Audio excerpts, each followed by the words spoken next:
بەخێر بیت زۆر سپاس.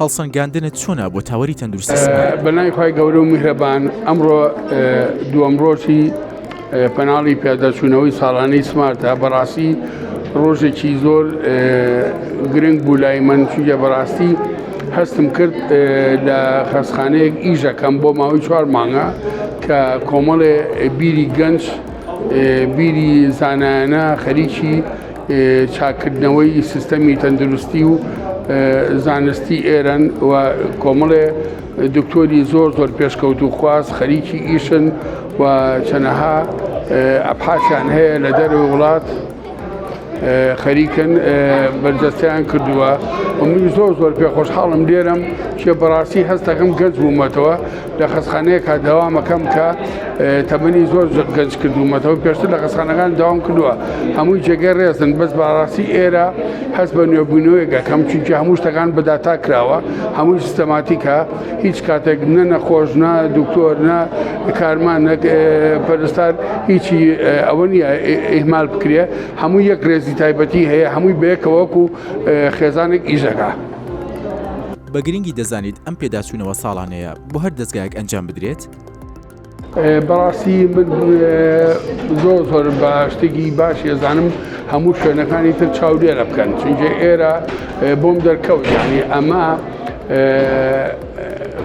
کڕۆکی چاکردنی سیستەمە کە لێرە دەست پێکراوە بۆ ماوەی 2 ساڵە و ئێستا ئەمڕۆ ئەوەی کە دڵخۆشی کردم هەستەکەم کە پێیام هەیە بۆ ساڵی داهاتووتر چی بکرێ، یعنی ئەمە خۆشە پرۆپۆزەڵێ هەبێنە کە دانیشی ژمارە بنووسی و ژمارە بێنی لێرە شتەکان بە داتا و بە دۆکومنت و بە کردار ئیشی تاکرێ. هیوادارم تەندروستی سلێمانی هەموو نەخۆشخانەکان، هەموو دایرە فەرمیەکان ئاگایان لە وەزعبێ و پەیڕەوی بکەن. بۆ دروستکردنی هاریکاری لە نێوان نەخۆشخانە حکومی و تایبەتیەکان پێشنیاری چی دەکەیت؟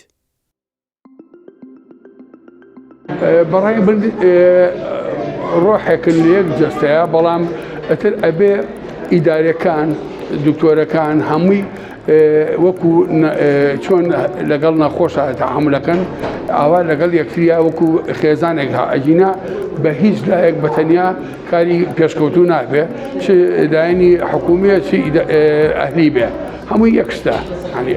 ڕاستە لەوانەیە لە ئەهلەکەیە کۆمەڵێشت هەبێ زیاتر، بەس هیوادارم حکوومیەکانیش پەرە بە خۆیان بن و شتی زۆر چاک بکرێ.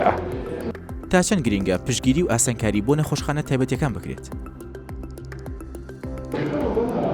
بەڕاستی لەم ڕۆژە تۆزێ بەداخین بۆ هاریکاری نەکردن، چ بۆ حکوومیەکان و چ بۆ هەرێکان، بەس بەڕاستی هەمووی پێویستی بە خەستخانەیە، چ ئەهلی بێ و چ حکوومی بێ. لە بەرپرسە گەورەکانەوە ئەبێ دائیمە هەوڵ بن لە باتی بچن بۆ خەستخانەی دەرەوەی وڵات، بێن لێرە عیلاجی خۆیان بکەن، لەبەرەوە حەقە زوو سەردان و پێداویستەکان بزان و یارمەتی بن. ئەجینا ئەگەر هاریکاری ئەوان نەبێ بەڕاستی شتەکان ئەکرێ، بەس کەم و کورتە بێ. ڕۆڵی نەخۆشخانە تایبەتیەکان لە تاوەکردنی ئەرکی نەخۆشخانە حکومیەکان چۆن دەبینیت؟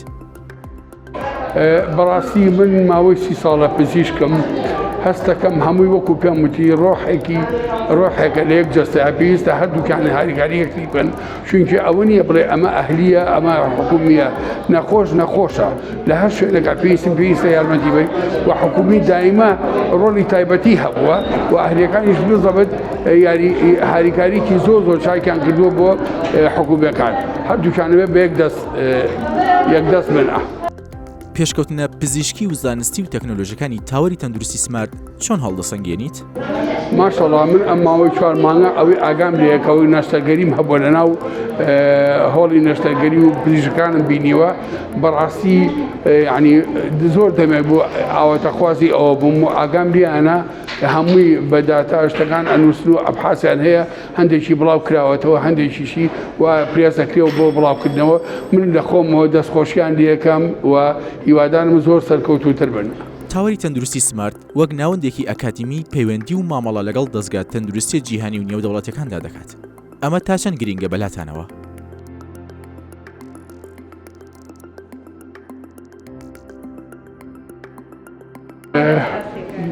هەموو پەیوەندیەکان بۆ خزمەتکردنی نەخۆش و بۆ خزمەتکردنی خەڵک بێ ئێمە دەستخۆشیەکەین چ بە شێوەی زانستی بێت چ بە شێوەی ئیداری بێ شێ بەڕاستی هەستەکەم لێرە هەموو شتەکان ڕێک بۆتەوە ڕاستە ماوێتی مناڵم کەم و کورتی نییە بەس کەم و کوردەکە ئەگەر لەگەڵ شوێنەکانی ترە بەراوردی بکەی زۆر کەمە بەڵام ئەوە چەند ساڵێک توێ تازە لەدایک بۆ ساڵە 2 ساڵە دوای ئەوە بزانە چی ئەم خەسخانەی وای لێە لە دەر وڵاتیش بۆیە نەکە لەناو عێراقەوە یانە